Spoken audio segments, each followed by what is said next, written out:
प्रेमवश लक्ष्मण जी से कुछ उत्तर देते नहीं बनता। उन्होंने व्याकुल होकर श्री राम जी के चरण पकड़ लिए और कहा, हे नाथ, मैं दास हूँ और आप स्वामी हैं, अतः आप मुझे छोड़ ही दें तो मेरा क्या वश है। हे स्वामी, आपने मुझे सीख तो बड़ी अच्छी दी है, पर मुझे अपनी कायरता से वह मेरे लिए अगम लगी। शास्त्र और नीति तो वे ही श्रेष्ठ पुरुष अधिकारी हैं जो धीर है और धर्म की डोरी को धारण करने वाले हैं। मैं तो प्रभु के स्नेह में पला हुआ छोटा बच्चा हूँ। कहीं हंस भी मंदराचल या सुमेरु पर्वत को उठा सकते हैं। हे नाथ, स्वभाव से ही कहता हूँ, आप विश्वास करें, मैं आपको छोड़कर गुरु, पिता, माता किसी को भी नहीं जानता। जगत में जहाँ तक स्नेह का संबंध, प्रेम और विश्वास है, जिनको स्वयं वेद ने गाया है, हे स्वामी, हे दीन बंधु, हे सबके हृदय के अंदर की जानने वाले, मेरे तो वे सब कुछ केवल आप ही हैं। धर्म और नीति का उपदेश तो उसको करना चाहिए जिसे कीर्ति, विभूति या सद्गति प्यारी हो, किंतु जो मन, वचन और कर्म से चरणों में ही प्रेम रखता हो। हे कृपा सिंधु, क्या वह भी त्यागने के योग्य है?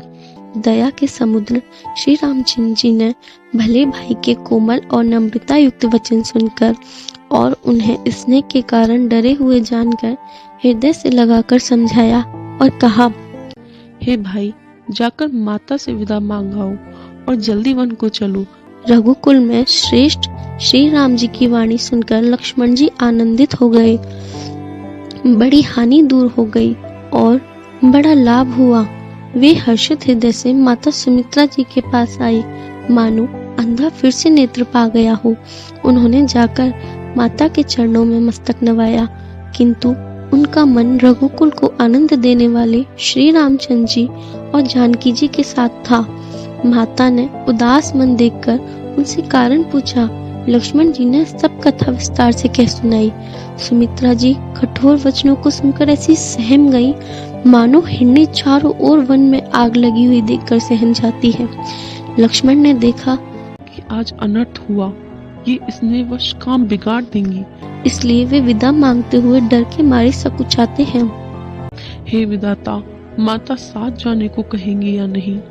सुमित्रा जी ने श्री राम जी और श्री सीता जी के रूप, सुंदरशील और स्वभाव को समझकर और उन पर राजा का प्रेम देखकर अपना सिर धुना और कहा कि पापी कैकनी ने बुरी तरह घात लगाया, परंतु कुछ समय जानकर धैर्य धारण किया और स्वभाव से ही हित चाहने वाली सुमित्रा जी कोमल वाणी से बोली, हे तात, जानकी जी तुम्हारी माता है और सब प्रकार से स्नेह करने वाले श्री रामचंद्र जी तुम्हारे पिता हैं।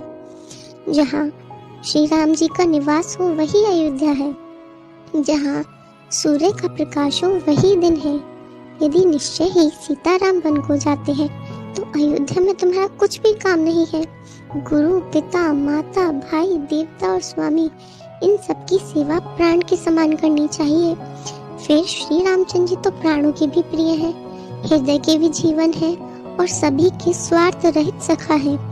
जगत में जहाँ तक पूजनीय और परम प्रिय लोग हैं, वे सब राम जी के नाते से ही मानने योग्य हैं। हृदय में ऐसा जानकर हे तात, उनके साथ वन को जाओ और जगत में जीने का लाभ उठाओ। मैं बलिहारी जाती हूँ, मेरे समेत तुम बड़े ही सौभाग्य के पात्र हुए, जो तुम्हारे चित्त ने छल छोड़कर श्री राम जी के चरणों में स्थान प्राप्त किया है।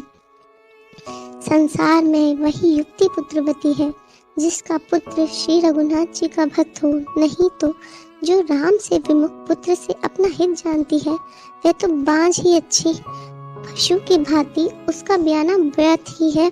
तुम्हारे ही भाग्य से श्री राम जी वन को जा रहे हैं। हे तात, दूसरा कोई कारण नहीं है। संपूर्ण पुण्यों का सबसे बड़ा फल यही है कि श्री सीताराम जी के चरणों में स्वाभाविक प्रेम हो। राग, रोष, ईर्ष्या, मद और मोह, इनके वश स्वप्न में भी मत होना। सब प्रकार के विकारों का त्याग कर मन, वचन और कर्म से श्री सीताराम जी की सेवा करना। तुमको वन में सब प्रकार से आराम है, जिसके साथ श्री राम जी और सीता रूप पिता माता है। हे पुत्र, तुम वही करना जिससे श्री रामचंद्र जी वन में कलेश न पावे। मेरा यही उपदेश है।